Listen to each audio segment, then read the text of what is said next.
Marks चाहिए ना, main तो मार्क्स चाहिए ना, क्या फर्क पड़ता है भाई कौन दे रहा है ना।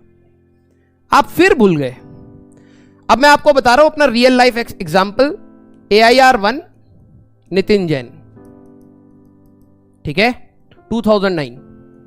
जब मैंने 2009 का पेपर दिया था ना, तो इसी तरीके से जैसे आप लिख रहे हो ना, फिजिक्स केमिस्ट्री मैथ्स, ऐसे ही किया था मैंने, ठीक है। और एग्जाम से घर आने के बाद मेरे को ऐसे 2 क्वेश्चन मिले जो मैं कर सकता था, अगर मेरे पास थोड़ा सा टाइम होता मैं कर सकता था और मैं थोड़ा सा तो इंप्रूव कर जाता। जब मैंने उससे डिस्कस किया ना, यार मेरे से तो क्वेश्चन ही छूट जाते हैं, एक क्वेश्चन इतना टाइम ले गया, दिमाग खराब हो गया, मेरे को लगा हो जाएगा यार, उसके चक्कर में 2 क्वेश्चन छूट गए। अब मैं आपको बताता हूं, उसने मेरे को कहा कि कभी भी एग्जाम ऐसे देते ही नहीं है। अब वो उसका मानना है और मैं उससे इंक्लाइन हो गया, ठीक है। अगर आपको लगता है मेरा मानना चाहिए तो आप इंक्लाइन हो जाइएगा। उसने कहा कि हर पेपर में इजी, मीडियम, टफ होते हैं। फिजिक्स में भी ये होगा, केमिस्ट्री में भी ये होगा, मैथ्स में भी ये होगा। अब टफ क्या होता है? टफ ये नहीं कि चैप्टर का रोटेशन नाम सुन लिया, अरे रोटेशन का क्वेश्चन टफ है। अगर वो आपको 4 मार्क दे रहा है तो आसान है, अगर आपको वो टॉप कंसेप्ट आता है तो आसान है, नहीं आता है तो टफ है। आपको करंट इलेक्ट्रिसिटी खूब पढ़ा, सीरीज पैरेलल खूब पढ़ा, ठीक है, क्वेश्चन ऐसा आ गया कि देखते दिमाग खराब हो रहा है, क्वेश्चन हिल ही नहीं रहा, वो आपके लिए टफ हो गया उस एग्जाम में। Easy, medium, tough is not about the name of the chapters, it's about कि क्या वो आपको आसानी से मार्क्स दे रहा है एग्जाम में या नहीं दे रहा है। इसीलिए बोलते हैं पूरा सिलेबस, एटलीस्ट कोर आप पढ़ के जाइए, बेसिक चीजें आप पढ़ के जाइए। हो सकता है टफ चैप्टर का आसान क्वेश्चन आ जाए, आसान चैप्टर का टफ क्वेश्चन आ जाए। उसने कहा कि आपके सामने फिजिक्स आए, केमिस्ट्री आए, मैथ्स आए, मैथ्स में 2 क्वेश्चन तो ऐसे होंगे ना यार जो बिल्कुल हलवे होंगे। फिजिक्स में अगर आपका फिजिक्स इंटरेस्ट है, ठीक है, मैथ्स आपका इंटरेस्ट नहीं है, मान लो फिजिक्स अगर आपका इंटरेस्ट है, 3 क्वेश्चन तो आपको ऐसे मिलेंगे ना जो आपको देखते ही हो जाएंगे। केमिस्ट्री हो सकता है आपकी बहुत ज्यादा इंटरेस्ट वाली हो, 4 क्वेश्चन तो आपको ऐसे मिल जाएंगे ना, ऑर्गेनिक के, इनऑर्गेनिक के या डायरेक्ट फिजिकल के, जो आपसे हो जाएं। इन क्वेश्चंस को करने में you will take no time, खटाखट होते हैं इतने क्वेश्चन, ठीक है।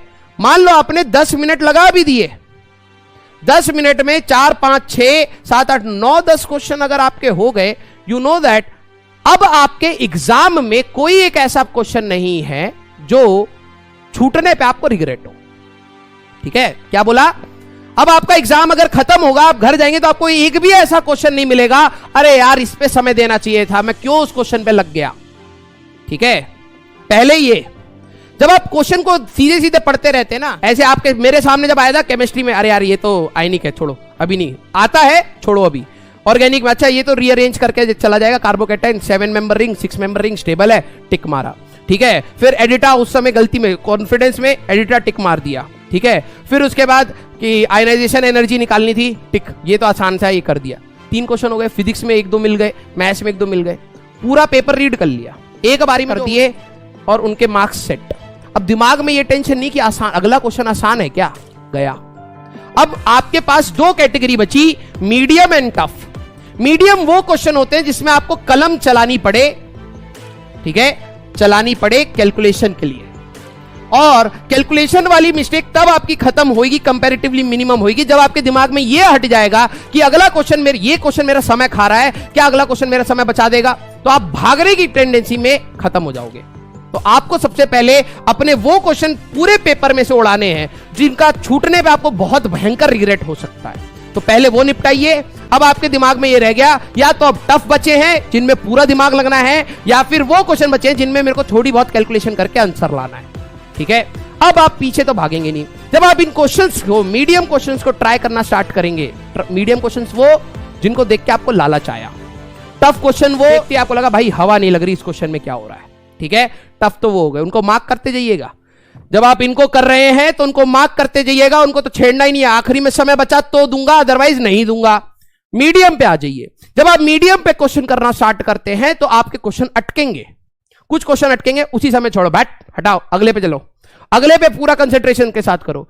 मीडियम जब आप खत्म करोगे तो 7-8 क्वेश्चन ऐसे मीडियम के निकलेंगे जो आपसे नहीं हुए, वो एक्चुअली में आपके ट्रिक क्वेश्चन थे जो आपका समय खराब करने वाले थे, ट्रिक क्वेश्चन थे, आपने उनको उठा के इनके साथ रखा। अब अब आप एग्जाम में आपके इजी हो गए, मीडियम हो गए, आपके पास समय जो बचा, अब आप उनको देखिए, पेशेंटली करिए, आप कुछ छूटने वाला नहीं है, पूरा ध्यान से करिए। अगर हिट हो रहा है तो सही, नहीं हिट हुआ तो छोड़ दो, समझे? हाँ या ना?